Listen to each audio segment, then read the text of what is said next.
Okay, so let's get a bit of more of a dive down into the messy politics and the markets. The markets was holding real rock and steady 2 weeks before Saturday last week, where the elections were postponed and of course, rescheduled, starting with this weekend of Saturday as well. So let's take a bit of a quick look back and look at where the market's position were. Let's get a bit of a sense from analysts who read the numbers for us. Let's get Victor Chiazo, who is the head of research at FSL Securities, to talk to us. He's live to us from our studios at the Nigerian Stock Exchange in downtown Lagos. Victor, good morning. It's good to have you on the show.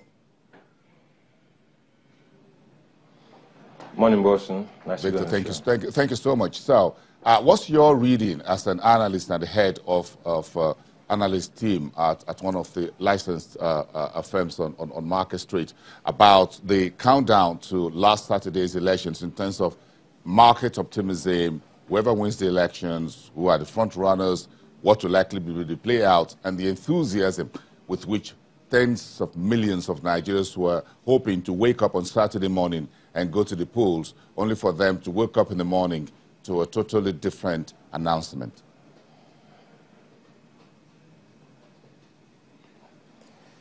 Yeah, Boston. It was actually a good feeling before the election postponement.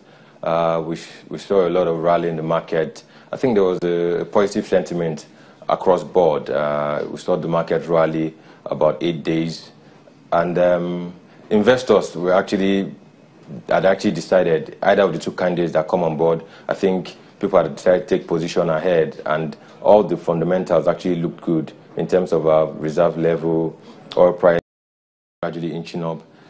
And I think at that point, things looked good, and luckily for us, we're in an earnings season, so we expected earnings to drive the market higher. But after this postponement, the shocker that most people received, at least a significant portion of the Nigerian public didn't see this coming, I think the market would now have a different view. But for me, I think if we look back in 2011, when the market, where elections were postponed, elections were postponed on April 2nd, and on April 4th, election continued. The market actually lost on that day, but the next day the market bounced back. We noticed that at that time we had our reserves at a level was going up. We had oil price going up. So at that time it was a different scenario. So that's why we saw the market react positively immediately after the announcement. But fast forward to 2015. 2015 we had an announcement on April the 8th that the election was going to be postponed from February the 8th. And the election was going to be postponed to from February 14 to March. The market didn't react as positively as it reacted in 2011. We saw the market lose on February 9th for 5 straight days. It lost for the whole trading session for that week. But at that time, we had a different scenario. Oil prices were coming down at about 54 barrels per day per dollar. And we had foreign reserves continuously on the downward trend. So that period we had a different scenario. So we saw the market react negatively for 5 straight days. Currently, we've seen the market also, INEC actually released the same thing on the eve of the election or the morning of the election, announcing that they're going to postpone the election. For me, I don't think, for us at FSL, we don't think it's going to be as, the effect will be as negative as we saw in 2015, because for us, we have some positive. Currently, our reserves are at above $42 billion US, which is a decent level. Oil prices are gradually inching up. And if you look at it, luckily for us, we are in an earnings season, and I expect earnings to drive the market. So for us, we might not see that much of an issue with this postponement in terms of market movement. So, also talking about the markets, and of course we asked our guest earlier, Johnson Chuk of Carry Assets, about what Razia Khan says that for the economy it's more important that credible polls are held. That's part of her tweet earlier this morning. She's the chief economist at Standard Chartered for Africa, chief economist for Africa and Middle East at Standard Chartered.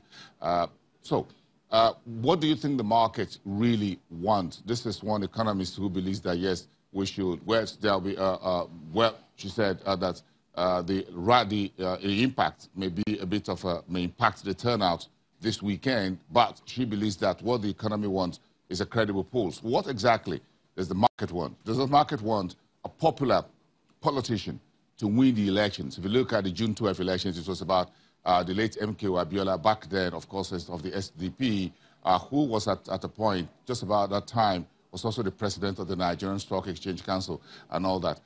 Then we've never really had a big businessman, a billionaire businessman contesting. So do you think the market wants a billionaire businessman, they want a technocrat, they want someone who has the leanings and the mindset of the current president who is contested for re-election? Who does the market really want? What does the market really want?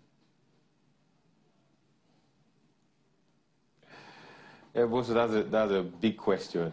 I think the market, the truth is every investor is looking for gains in the market.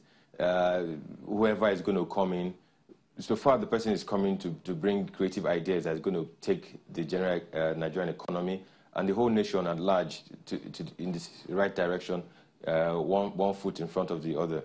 I think whoever comes in, either the incumbent or a new commander-in-chief or a totally new player, either from the other parties that most people have almost written off. So I think whoever comes in, the direction at which, the body language at which the person comes in, and where we see their policy direction heading towards will actually determine how the market is actually going to react. Because the truth is that we've seen other world economies lead the way, and Nigeria is really far from where it should be. So I think for us, we need a credible election. So I agree with that. A credible election is actually where we need to be, apart from postponing election. Because the truth is that we need to look at the big picture here. If the election had held on Saturday and it was inconclusive and wasn't credible, we wouldn't have been talking about the amount of money we've lost in shutting down, most people working half day on Friday and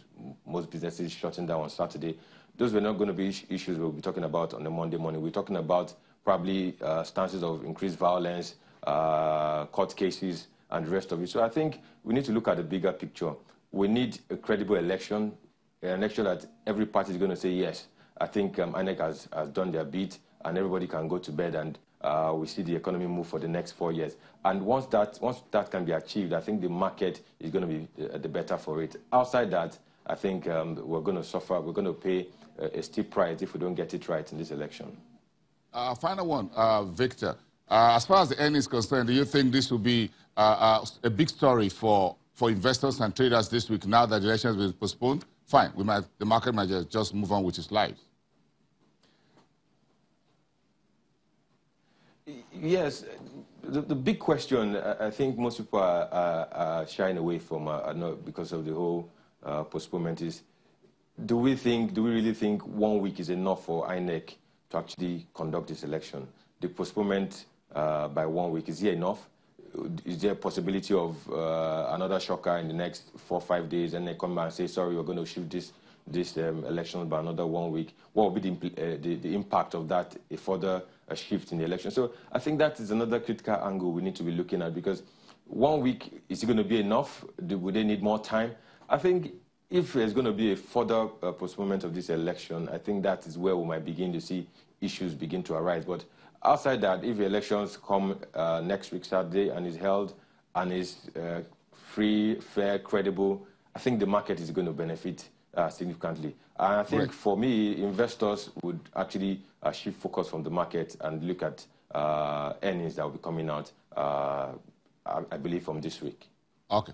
Victor Chiaza from FSL Securities. Thank you very much for your time. Bright and early on Monday, the morning after the elections postponement in Nigeria. Thank you very much for bringing your own perspectives into it. We'll get more reactions later.